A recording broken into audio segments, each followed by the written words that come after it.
오늘 하나님께서 우리에게 주신 말씀은 창세기 47장 7절에서 10절, 창세기 47장 7절에서 10절, 구약성경 76면입니다. 제가 봉독해 드리도록 하겠습니다. 요셉이 자기 아버지 야곱을 인도하여 바로 앞에 서게 하니 야곱이 바로에게 축복하매 바로가 야곱에게 묻되 내 나이가 얼마냐?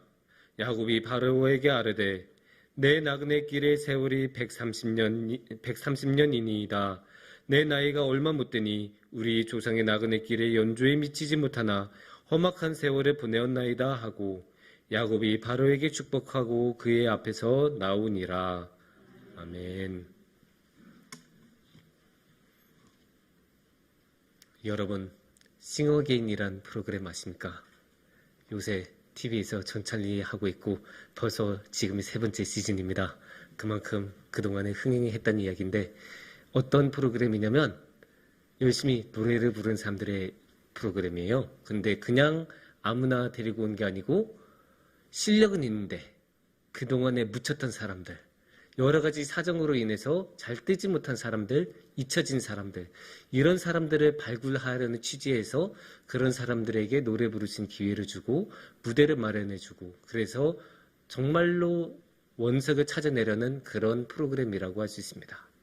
근데 이 프로그램에서 아주 인상적인 말을 했던 출연자가 아직도 기억이 남습니다. 이 사람은 이런 말을 합니다. 요새 음악하는 사람들을 보면 다 목숨을 걸고 음악을 해요. 근데 저는 목숨을 걸지 않습니다. 저는 인생을 걸지요. 이 말을 듣고 좀 어리둥절했어요. 목숨하고 인생하고 뭐가 다른가 잘 이해가 안 되는데 그 다음에 이 사람이 한 말을 보고 무릎을 탁 쳤어요. 목숨은 하나이지만 인생은 깁니다. 이게 무슨 말이겠습니까? 목숨은 하나인데 이 하나뿐인 목숨을 걸고 음악을 한다면 그 음악이 얼마나 비장하겠어요? 실패하면 하나뿐인 목숨을 잃어버린 거니까 정말 필사적으로 음악을 할 수밖에 없고 그러면 또 얼마나 무게감이 있고 그렇게 하면 실패하면 안 되니까 또 얼마나 이렇게 경직되고 그러겠습니까? 하지만 인생이 길다는 것을 알면 어떻게 되겠어요? 이번에 잘 안 될 수도 있지. 그래. 그러면 다음번에 다시 한번 도전해보지. 다음에 또 하면 되는데 뭐. 이러면서 마음의 여유도 생기고 편안해지고 그래서 음악을 조금 더 즐길 수 있는 그런 모습을 볼 수 있었습니다. 그래서 목숨하고 인생은 이렇게 차이가 나는데 이 이야기는 비단 음악에만 해당되는 이야기는 아닐 겁니다. 신앙에도 이와 같은 이야기를 적용해 볼 수 있을 텐데 그래서 오늘의 말씀을 통해서 한번 신앙에서 목숨과 인생의 이야기를 같이 나눠봤으면 좋겠습니다. 오늘의 말씀은 창세기 47장 7절에서 10절 말씀인데 이 말씀은 창세기의 끝부분입니다. 그래서 이 말씀의 맥락과 배경이 어떻게 되냐? 요셉이 참으로 힘든 인생을 살지 않았습니까? 그래서 어떻게 하다 보니까 이집트로 끌려가고 그 이집트에서 힘들게 살다가 그래도 주님의 은혜와 도우심과 인도하심으로 인하여 국무총리 왕바로 아랫사람까지 승진하고 그렇게 승진한 다음에 어떻게 하다가 또 형제들을 만나고 그 형제들한테 자신의 정체도 밝히고 그 우여곡절 끝에 다 이집트에 정착시키고 자기 아버지까지 아버지인 야곱까지 모시고 오는 그런 맥락에서 그렇게 아버지를 모시고 오니까 이 왕은 그래도 자신의 신하 중에 제일 높은 사람의 아버지가 오니까 또 인사를 해야겠죠. 사회적으로 보면 당연히 그럴 거고 또 이제 야곱의 입장에서는 자신의 아들의 상사이니까 또 인사를 해야 되지 않겠습니까? 그래서 둘이 만나서 인사를 하고 대화를 나눈 장면이 오늘의 말씀입니다. 그러면 이 두 사람은 나눠서 어떤 대화를 나눴을까요? 7절을 보면 요셉이 자기 아버지 야곱을 인도하여 바로 앞에 서게 하니 야곱이 바로에게 축복하매라고 말씀하고 계십니다. 야곱이 만나자마자 축복을 했다라고 하니까 이게 만나자마자 좀 뜬금없지 않나? 라고 생각하실 수 있어요. 근데 이게 히브리어에서는 축복하다라는 말은 인사다라는 말도 된다고 합니다. 그래서 바로를 만나서 인사를 했다. 이렇게 읽으면 전혀 어색할 것이 없는 문장입니다. 또 어떤 의미에서는 그 인사하는 의미에서 축복의 말을 건넸을 수도 있습니다. 이에 대해서 바로는 뭐라고 하냐? 8절에서 이렇게 말씀하십니다. 바로가 야곱에게 묻되 내 나이가 얼마냐? 바로가 정말로 야곱의 나이가 궁금했을 것 같지는 않습니다. 정말로 궁금했다면 야곱이 오기 전에 얼마든지 요셉한테 미리 물어볼 수 있지 않았겠습니까? 너의 아버지 나이가 어떻게 되시냐? 분명히 이렇게 미리 물어볼 수도 있었을 거고 그게 힘든 일은 아닌데 그럼에도 불구하고 이거를 물어본 거는 인사 차원에서 아니면 대화의 물꼬를 트기 위해서 이렇게 했다고 저는 생각을 합니다. 이에 대해 야곱은 이렇게 대답을 합니다. 9절에 나옵니다. 야곱이 바로에게 아뢰되 내 나그네 길의 세월이 130년이니이다. 내 나이가 얼마 못 되니 우리 조상의 나그네 길의 연주에 미치지 못하나 험악한 세월을 보내었나이다 하고 130년의 세월을 보냈는데 내 나이가 얼마 못 된다라고 하면 오늘날의 감각에서는 잘 안 받아들여지죠. 그런데 이게 이렇게 좀 생각하실 수도 있을 것 같아요. 옛날에는 지금과 같은 달력을 쓰지 않았을 겁니다. 지금 우리가 쓰는 달력은 그레고리우스력이라고 훨씬 뒤에 야곱이 살았던 시대보다 한 2000, 3000년 뒤에 만들어진 그런 달력이기 때문에 그 당시에는 달력 체제가 다르면 130년이라고 해도 오늘날과 같은 130년이 아닐 가능성도 있습니다. 근데 여기서 중요한 것은 야곱이 130년을 진짜 살았냐 안 살았냐 이런 게 중요한 게 아니라 자신의 조상보다는 못하다라고 말을 하고 있죠. 그러니까 겸손한 모습을 보인 거죠. 이렇게 살아왔는데 저의 아버지 또 아버지의 아버지 아버지의 아버지의 아버지에 비하면 저는 아무것도 아닙니다. 이렇게 겸손한 모습을 보이고 있습니다. 그럼에도 불구하고 야곱이 내세운 것 하나가 있는데 바로 그 세월이 험악하였다. 저 힘든 인생 살아왔습니다. 그렇게 길지 않은 인생은 몰라도 누구보다 힘든 인생을 살아왔습니다. 라고 바로 앞에 이야기를 하고 있습니다. 이 말이 우리는 공감이 됩니다. 왜냐? 우리는 야곱의 인생을 이미 알고 있죠. 여러분도 성경을 익히 읽으셔서 잘 아실 텐데 야곱이 얼마나 많은 고생을 했습니까? 그런 고생을 생각하면 정말로 이렇게 험악한 세월, 힘든 시절을 보냈구나라는 말이 받아들여집니다. 하지만 여기서 우리가 한 가지 질문을 던질 수 있습니다. 그러면 야곱의 인생은 언제부터 그렇게 힘들었을까요? 야곱의 인생의 결정적인 순간, 결정적으로 힘들었던 순간은 아무래도 장자권을 얻으면서부터였습니다. 야곱은 사기에 가까운 수법으로 장자권을 형에게서 빼앗습니다. 그것도 두 번에 걸칩니다. 첫 번째는 팥죽 사건을 통해서 장자의 명분을 얻어내고 두 번째는 자신의 아버지 이삭을 속여서 장자의 축복을 얻어냅니다. 얻어냈다보다는 빼앗았다라는 말이 맞을 겁니다. 정말로 야곱은 이 장자의 축복, 장자의 명분, 장자권을 얻고 싶어 했던 것 같습니다. 그러니까 이렇게 무리한 방법으로 누가 봐도 이거는 사기이고 누가 봐도 이거는 옳지 못한, 정직하지 못한 방법인데 이 정직하지 못한 방법까지 쓰면서 야곱은 장자권을 얻어냅니다. 어떻게 보면 진짜 목숨을 걸고 얻어낸 것이라고 할 수 있습니다. 그럴 만도 하죠. 형이라고 하는 사람은 자신보다 불과 몇 초, 몇 분, 얼마 차이도 안 나는 쌍둥이이지 않습니까? 하루도 차이가 안 나는 사람인데 왜 나는 저 사람은 장자로 인정해야 되고 그 장자의 축복을 저 사람한테 넘겨줘야 하는가? 그런 울분이 야곱의 마음속에는 평생 있었던 것 같고 그래서 자신의 목숨을 걸고 그렇게 무리한 방법을 써서 장자의 축복을 빼앗습니다. 어떻게 보면 야곱은 목숨보다도 더한 것을 걸었다고 할 수도 있습니다. 그게 어디서 느낄 수 있냐면 창세기 27장 12절을 보시면 이렇게 말씀하고 계십니다. 아버지께서 나를 만지실진대 내가 아버지의 눈에 속이는 자로 보일지라 복은 고사하고 저주를 받을까 하나이다. 이렇게 말씀을 하고 있어요. 그러니까 야곱이 자신의 어머니 리브가와 함께 작당 모의를 해서 이렇게 속이는 계획을 세웠는데 그 계획이 잘못 틀어져서 아버지 이삭이 내가 에서가 아니고 야곱인 걸 알아채면 어떻게 합니까? 그러면 저한테 복은커녕 저주를 퍼붓지 않겠습니까? 이렇게 말을 하는 거죠. 이 저주란 것은 어쩌면 목숨보다도 더 무거운 거일 수도 있어요. 자신의 아버지한테서 완전히 인정 못 받게 되는 버림받은 그런 상황이기 때문에 목숨보다 더한 것을 걸었다고 합니다. 생각할 수 있죠. 그럼에도 불구하고 이 저주받을 가능성에도 불구하고 이것을 감행을 하지 않았습니까? 그러니까 정말로 목숨보다 더한 것을 걸었다고 볼 수 있습니다. 그러면 이렇게 목숨보다 더한 것을 걸었던 결과는 어떠할까요? 참으로 끔찍한 결과라고 저는 생각합니다. 왜냐? 일단 가정이 파탄나지 않았으니까.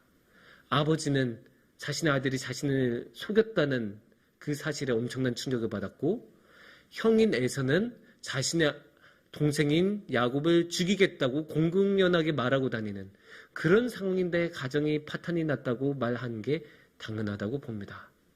그래서 어떻게 됐습니까? 그래서 야곱은 삼촌 라반한테 피신을 가죠. 근데 말이 좋아서 삼촌이지 태어나서 단 한 번도 만난 적이 없는 사람 아닙니까? 그 정도면 거의 생판남 아닙니까? 그런 사람한테 의탁을 해야 될 상황이고 그리고 삼촌이 사는 곳이 뭐 여기서 마을버스 타고 두 정거장 가면 갈 수 있는 그런 거리도 아니고 몇 날 며칠을 걸어서 가야 되는 정말로 자신이 살던 본토 아비와 친척의 집에서 완전히 떨어진 곳으로 가서 살아야 되는 정말로 타지에서 모든 것을 다시 시작해야 되는 상황이 되지 않습니까? 그런데 그 타지에서의 생활은 당연히 그래서 험악할 수밖에 없고 힘들 수밖에 없습니다. 예를 들어 어떤 게 있을까요? 창세기 31장 41절을 보시면 야곱이 이런 말을 해요. 내가 외삼촌의 집에 있는 이 20년 동안 외삼촌의 두 딸을 위하여 14년, 외삼촌의 양떼를 위하여 6년을 외삼촌에게 봉사하였거니와 외삼촌께서 내 품삯을 10번이나 바꾸셨으며 이렇게 말을 하고 있습니다. 그러니까 어떻게 해요? 첫 번째 딸 레아를 위하여 7년이라고 그 다음에 라헬을 위하여 7년을 일하고 그 다음에 또 거기에 얹어서 6년을 일했어요. 그게 20년이나 일했는데 그렇다고 해서 삼촌 라반이 잘 대우해 줬을까요? 아니에요. 그 10번이나 품삯을 바꿨다. 월급을 10번이나 바꿨다. 10번이나 올려주지는 않았겠죠. 당연히 10번이나 내렸을 텐데 그렇게 부당한 대우를 당하면서 20년이나 살았어요. 근데 이걸로 끝납니까? 아마 심지어 야곱은 자신의 어머니의 임종, 리브가의 임종마저 지키지 못했을 가능성이 높습니다. 왜냐?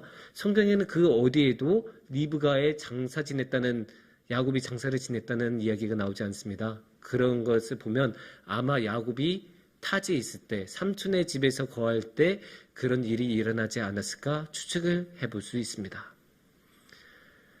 장자의 축복이란 게 정말 이 정도 가치가 있던 것이었을까요? 자신의 형이 자신을 죽이겠다고 나서고 자신의 가정이 파탄이 나고 완전히 타지에서 자신의 고향을 떠나서 타지에서 살아갈 수밖에 없고 거기서 수없이 많은 사기를 당하고 결혼 사기까지 당하고 부모님의 그 어머니의 임종도 못 지키고 그런 모든 것들을 겪었는데 장자의 축복이란 게 정말로 그만한 가치가 있었을까요? 이런 힘든 세월은 이런 힘든 일들은 왜 일어날까? 여러 가지 이유가 있겠지만 그 중에 하나는 우리가 목숨을 걸고 덤비기 때문에 일어납니다. 우리가 그렇게 목숨을 걸고 덤비면 어떻게 되냐? 앞뒤 안 바라보고 그것만 집중해서 하지 않습니까? 그러면 고려해야 되는 여러 가지들이 분명히 있는데 그런 것들을 다 제치고 그거 하나만 하게 되니까 소중한 너무나 많은 것들을 잃어버리고 놓치기 너무나 쉽습니다. 그리고 그것 하나만 몰두할 때는 하나님마저도 보이지 않는 경우가 많습니다. 그럼 어떻게 되겠습니까? 나의 힘으로만 하기 때문에 당연히 나의 힘으로만 하면 좋은 길로 걸어가지 못하기 쉽습니다. 그런데 이렇게 자신이 목숨을 걸고 행동하는 경우, 우리도 그런 경우가 너무 많지 않습니까? 학창 시절에는 수능과 입시를 위하여 그렇게 목숨을 걸고, 청년의 시절에는 취직과 결혼을 위하여 목숨을 걸고, 그 다음에 더 나이가 들어서는 자신의 자식의 성적표가 자신의 성적표가 되는 것 같은 느낌을 받기 때문에 목숨을 걸고 그렇게 하다가 많은 무리를 하는 모습을 우리가 주위에서 많이 볼 수 있었습니다. 하지만 우리는 압니다. 인생은 깁니다. 특히 긴 인생을 살아가고 계신 우리 장로님들, 권사님들은 이 사실을 몸소 체험하셨기 때문에 그 사실을 더욱 잘 아실 것입니다. 그래서 인생이 길다는 것을 알면 그렇게 목숨을 걸고 행동하지 않습니다. 그렇게 목숨을 걸고 무리하지 않습니다. 왜냐? 그때는 그렇게 중요하고 결정적이었던 것이 시간이 지나고 보면 생각보다 그렇게 중요하지 않네. 그 대학을 들어가지 않았어도 살만하네. 그 회사에 들어가지 않아도 괜찮았었네. 그런 것들을 깨닫고 그런 경험들을 하나, 둘 쌓아가면서 인생에서는 그렇게 몰두하지 않는 것이 더 나을 수도 있겠구나. 그런 생각을 하면서 목숨을 걸고 행동하기보다는 좀 더 넓은 맥락을 보고 힘을 빼고 행동하게 되죠. 그렇게 힘을 빼고 행동하면 어떻게 될까요? 인생을 더 넓은 맥락에서 볼 수 있는 그런 여유를 갖는 그러한 인생의 지혜를 얻을 수 있습니다. 나이든 야곱의 모습에서는 그러한 인생의 지혜가 보입니다. 젊을 때는 그렇게 목숨을 걸고 행동해서 장자의 축복을 위해 그렇게 목숨을 걸었고 그러다 보니까 무리한 일도 굉장히 많이 했지만 인생의 지혜를 얻고 나이가 들면서는 확실히 예전처럼 젊은 혈기에 몸부터 나아가는 그런 모습을 야곱은 보여주지 않습니다. 그렇게 막 머리를 굴리는 모습도 나이 들어서는 보이지 않습니다. 예를 들면 자신의 자식들이 두 아들이 세겜의 사람들을 사륙했을 때 그때 감정적으로 행동하고 자신도 칼을 들고 나서기보다는 이제는 어떻게 하냐, 다른 사람들이 우리를 공격하면 어떻게 하냐, 그렇게 넓은 맥락을 보는 그런 지혜를 가지고 있었고 또 자신의 아들 요셉이 죽었다는 소식을 들었을 때는 자신도 죽고 싶을 만큼 너무나 힘들었지만 긴 인생을 그래도 살아가다 보니까 다시 야곱을 만날 수 있는 그런 인생의 기쁜 순간도 오고 또 인생의 지혜를 얻다 보니 바로 왕을 만났을 때도 그러니까 이집트 왕, 당시 세상에서 가장 강대했던 나라에 가장 권력이 많은 사람을 만났음에도 불구하고 여유를 가지고 축복을 해줄 수 있는 그런 여유로운 모습을 우리 야곱에서 볼 수 있습니다. 그렇다면 야곱은 어떻게 이러한 인생의 지혜를 얻을 수 있었을까요? 단순히 나이 들어서 그랬을까요? 아닙니다. 하나님께서 자신의 인생을 이끌어 주신다는 것을 체험했기 때문입니다. 자신이 그렇게 목숨을 걸고 여러 가지 무리한 일들을 했음에도 불구하고 하나님께서 삶의 모든 순간마다 이끌어 주시고 지켜주시고 도와주셨다는 것을 야곱이 깨닫고 믿고 그에 따라서 살아가면서 하나님께서 이끌고 계시지. 그러니까 내 힘으로 안 해도 되겠구나. 그러면서 자신의 힘을 빼고 여유를 가지고 그래, 이 긴 인생 하나님께서 이끌어 주시지. 이 마음을 가지고 편안한 야곱의 모습을 볼 수 있게 되었습니다. 하지만 하나님께서는 야곱만 그렇게 인생을 이끌어 주실까요? 아닙니다. 하나님은 우리의 인생도 이끌어 주십니다. 우리의 인생도 길어지고 그 길어진 인생을 하나님께서는 날마다 이끌어 주십니다. 그래서 우리도 남은 인생을 야곱처럼 하나님을 믿고 하나님께 의탁하고 하나님께 모두 맡기는 것이 참된 인생의 지혜일 거라 생각합니다. 그렇게 우리가 인생의 지혜를 따라 하나님께 모든 것을 맡겨드렸을 때 우리의 삶은 한결 더 여유가 있어질 것입니다. 사랑하는 성도님들, 우리가 모두 하나님께 우리의 삶을 맡기고 목숨을 걸고 우리가 뭔가를 해내려고 하는 것이 아니라 우리의 인생을 인도하시는 하나님을 따라갔으면 좋겠습니다. 그래서 우리가 저 앞에 우리의 삶을 이끌어 가시면서 십자가로 걸어가시는 예수님을 바라보고 예수님을 우리가 따라간다면 우리의 삶은 하나님께서 함께 주시는 크나큰 복이 넘칠 것입니다. 함께 기도하겠습니다.